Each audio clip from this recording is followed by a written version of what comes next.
Prospect promotions, Matthew Liberatore, Nolan Gorman, and Adley Rutschman. Let's talk about it.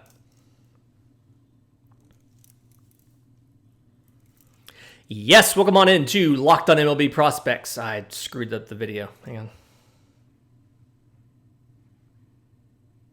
Yes, welcome on into Locked on MLB Prospects, your home for all things minor league baseball. I'm your host, Lindsey Crosby, baseball writer for Sports Illustrated. Thank you for making this your first listen every single day. And today's episode is brought to you by our friends at BetOnline. BetOnline has you covered with all the odds, props, and lines than ever before, because BetOnline is where the game starts.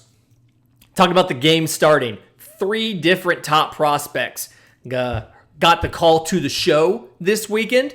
The Cardinals called up Nolan Gorman, debuted on Friday night playing second base.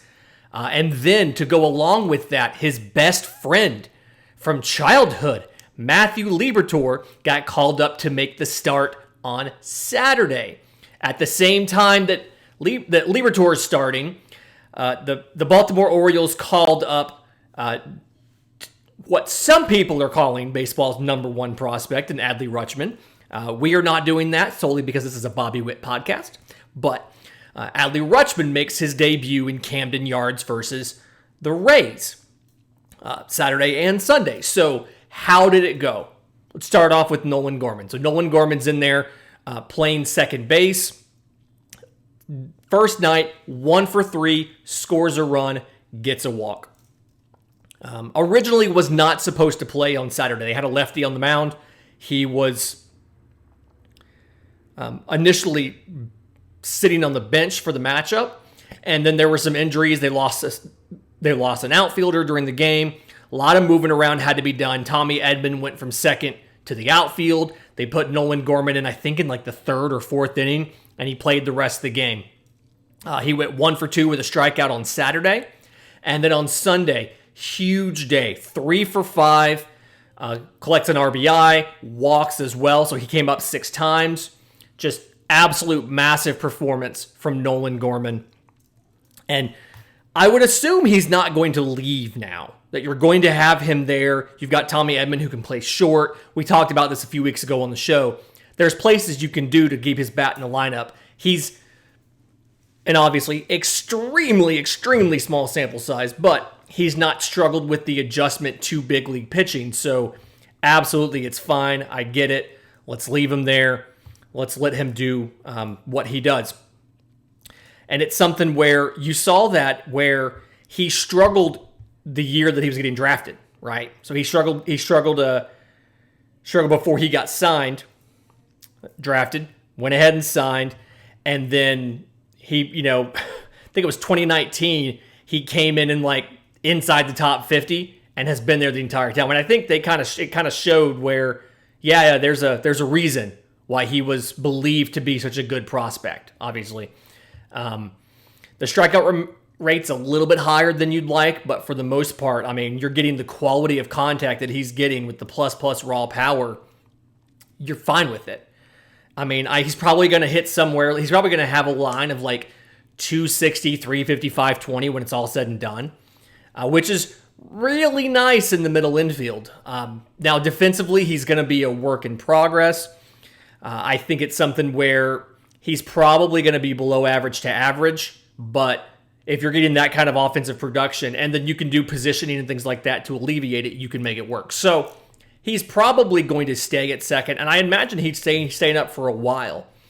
Edman Gorman for your double play tandem isn't the platonic ideal of a double play tandem, but it's good enough. And that, especially if you have a ton of folks hitting a ton of power coming out of this lineup with a Goldschmidt, with an Arenado, things like that, you may take a 260, 355, 20 line from a Nolan Gorman and run with it.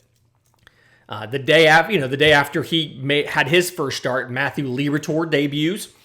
A little bit of a rocky outing, 4 2/3, 7 hits, 4 runs, 2 walks, 5 strikeouts, through 88 pitches. And the thing there was his command wasn't exceptional. And I mean, the thing with Matthew Liberatore that we've talked about on the show in the past is he very much kind of has an average velocity for a lefty.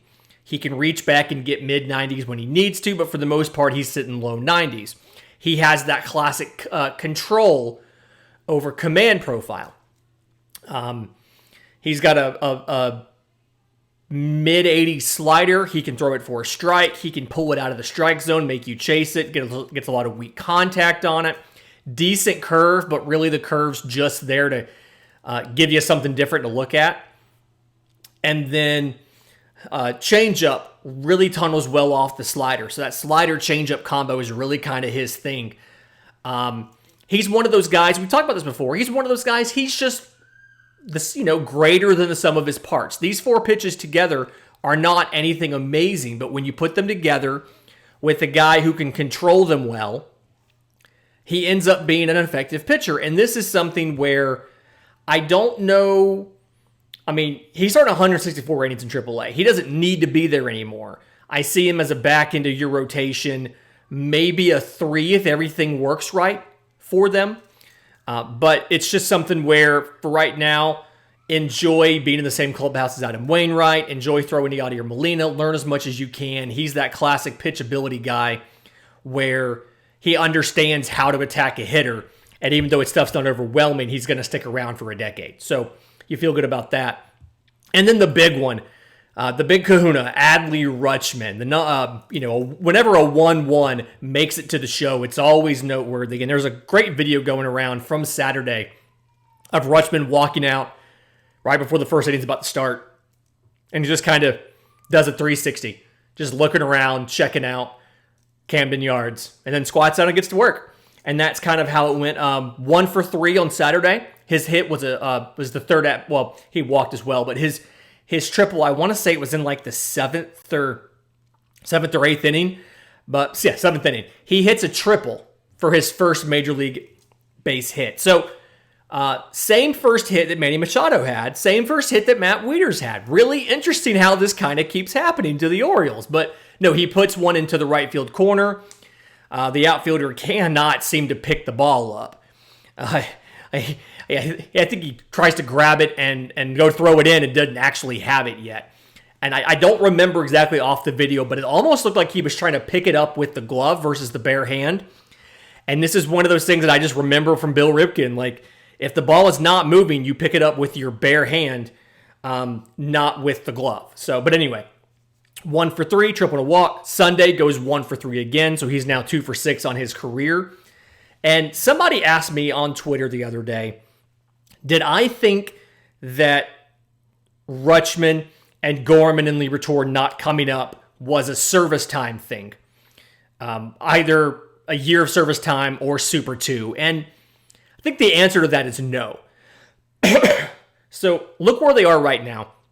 The way that the service time works on this is it takes 172 days to get a full year of service time. The Major League Baseball season's 187 days normally. This year it's 182 because we lost some time because of the lockout.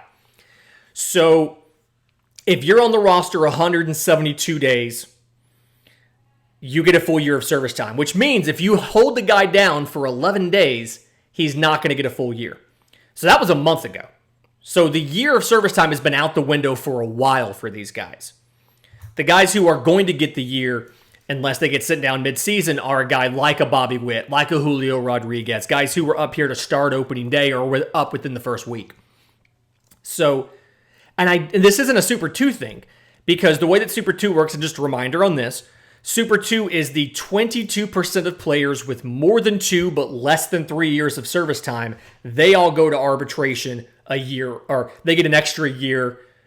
They're eligible for arbitration. It's called Super 2 status. So that's never a defined date, right? Because it's a percentage. It's always a floating target. Last year, it was around 2 years and 116 days of service time.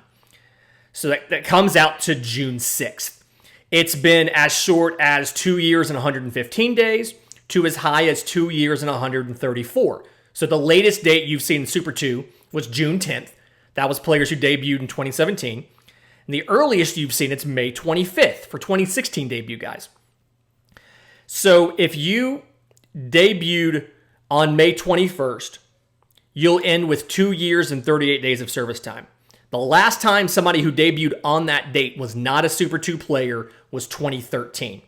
It's not a moving target, but the fact that they are in the window between service time deadline and Super 2 deadline tells me that this wasn't necessarily a manipulation thing, because if it was service time manipulation, you'd have called them up 3 weeks ago. If this was Super 2 manipulation, you'd have held them down another 3 weeks. So the fact that they came up right here tells me that this is something, unless you plan to send them back down to the minors at some point in time, this is legitimately a we thought they were ready and we thought they can help this ball club. And that is a thing that you absolutely love to see. And in just a minute, I want to get to, we got some great questions in the mailbag this week. But first, today's episode is brought to you by our friends at Built Bar. And I love brownies, okay? But what I love even more than brownies is brownie batter. And like when we're making brownies at the house with the kids, sometimes I'll just eat some of the batter. Imagine if you could lick the brownie spatula clean and increase your daily intake of protein.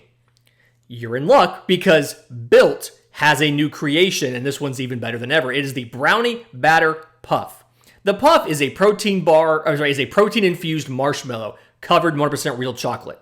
This is a whole nother level of this.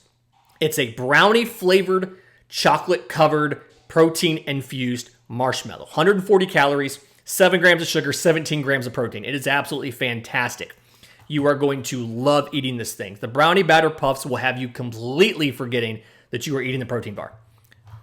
So go to Built.com, get the Brownie Batter Puffs now. While you're there, use promo code LOCKED15 and get 15% off your order. That's promo code LOCKED15 at Built.com. Okay, so some great questions here. First one comes from Jim on Twitter, and he asks, what ages correlate to what levels of the minor leagues? Apologize for all the coughing. And so this is a really interesting one, because age is very important context to have, but it's not in and of itself, like age compared to level, it's not an indicator of success. Okay, so typically, and this does get skewed, and I'm going to kind of explain how this gets skewed. Let me give you the numbers first and then kind of explain it. So typically, your average single A player is 21 years old. Your average high A player is 23. Your average double A player is 24. And your average triple A player is 26. Now, again, I mentioned there's important context to have here. Some of the context on this is when you talk about the age of the average single A player, there's really two groups of single A players, right? So there is the draftee from last year who came out of high school. He's 19 years old. And you're giving him an aggressive promotion and putting him in full season ball versus him being in a complex league or something. So that brings the average age down a bit. The second outlier there is at the other end, the AAA level.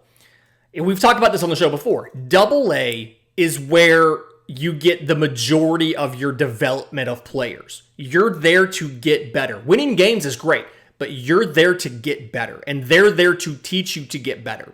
AAA, the job of the AAA team is to do what it needs to do to help the big league club win. So AAA is not about player development first. It's about the big league team winning first, player development second. Double A is about player development first. So AAA, some of the guys on your roster in AAA, you're probably going to have your veteran backup catcher, that third guy who is hanging around. He's played for 8 teams in the last 12 years, and you've got him in case you deal with some catastrophic injuries on the big league club. You have him. You usually have a veteran utility infielder who can play all over the infield. He needs everyday reps, but he's not going to get him at the big league level while all your guys are healthy. So you keep him at AAA. He plays every day. When something happens, you call him up. You're going to have veterans on minor league deals, pitchers especially, where it's a guy, maybe he left the States and went over to play in Korea for a while or Japan for a while, and now you're bringing him back over because he pitched well over there and you think he might be able to contribute for you down the road. So AAA is skewed because your average prospect in AAA isn't 26. Your average player in AAA is 26. And then, again, age is an important context, but being young for a level is not in and of itself an indicator of success. So if you are a 19-year-old in AA, that doesn't automatically mean that you're good. That may be something where they put you there for a reason. They may have put you there because they have guys behind you that need to be at a lower level. Let me caveat this. Being young can be a good thing if you're doing well. If you are pitching well, Yuri Perez in the Southern League, AA. If Yuri Perez is pitching well in AA at 19 years old, that is a good thing. So let's clarify there. Just the fact that you're at that level at a young age, in and of itself, does not mean you are good. If you are playing well at that young age, that means more. Being old for a level can also have issues.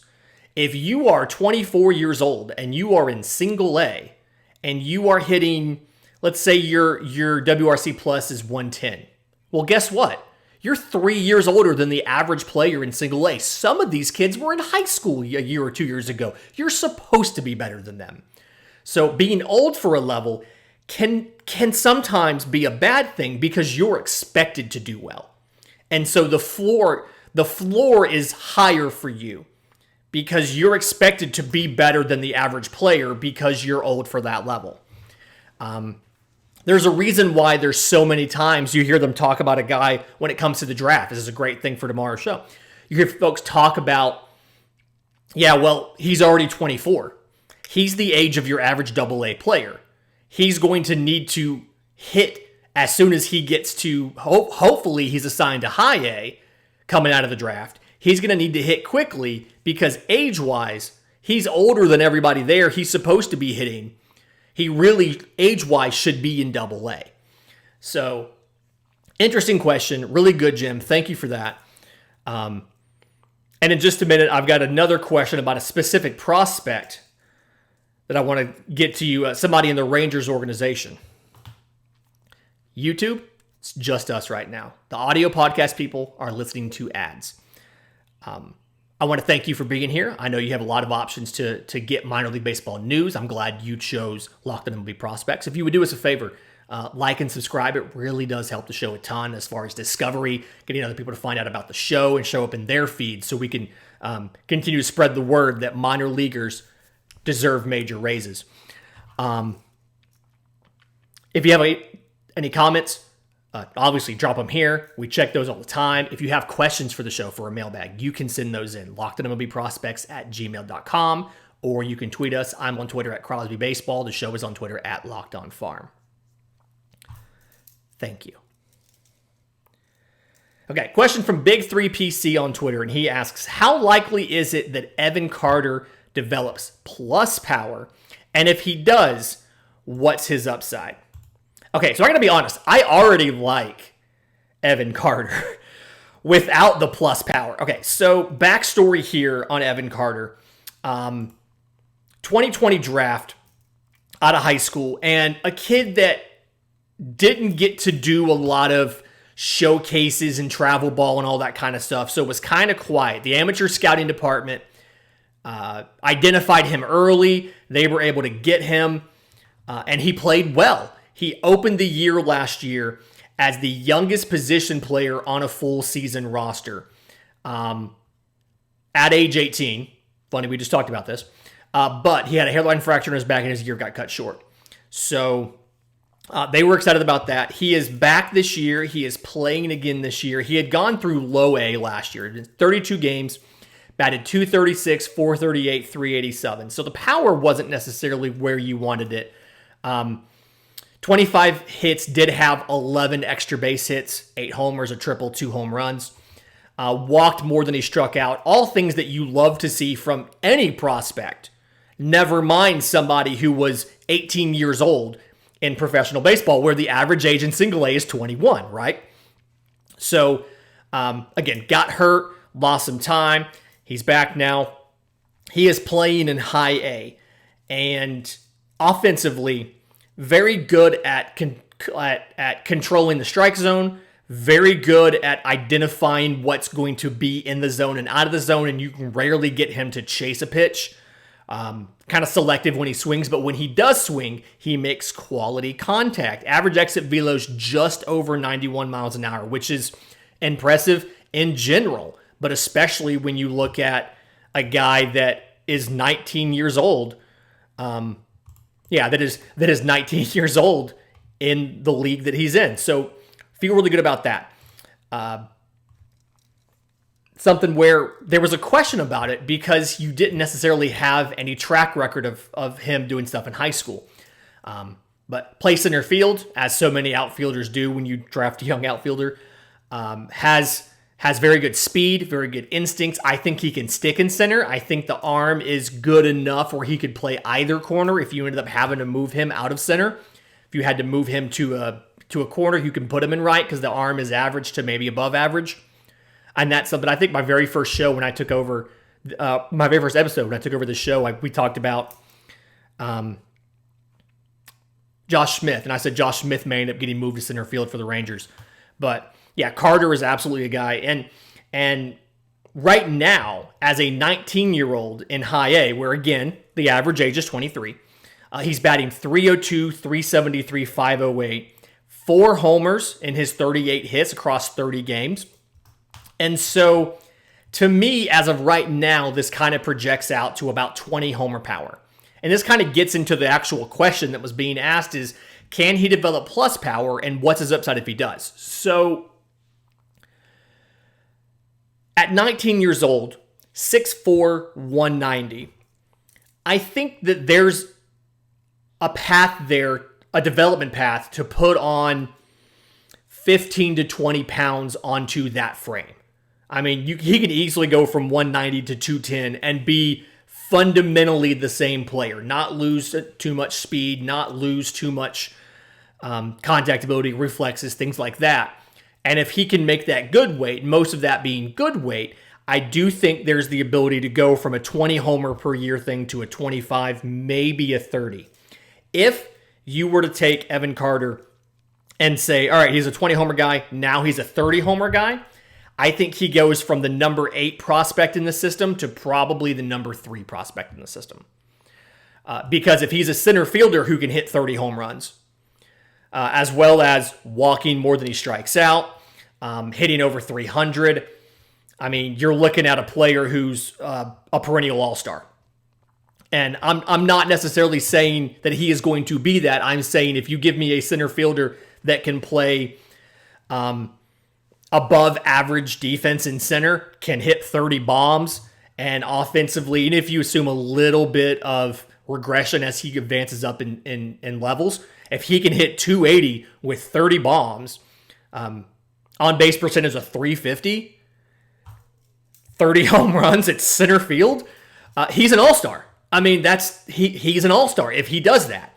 So I think a lot of this is going to depend on what Evan Carter does as far as physical maturation, what he chooses to focus on as far as nutritionally, weight room, things like that, and can he find a way to add healthy muscle without slowing down or without hurting his game. If he can do that, then top 3 prospect in the system, probably a top 100 in baseball, and a perennial all-star if he can do that.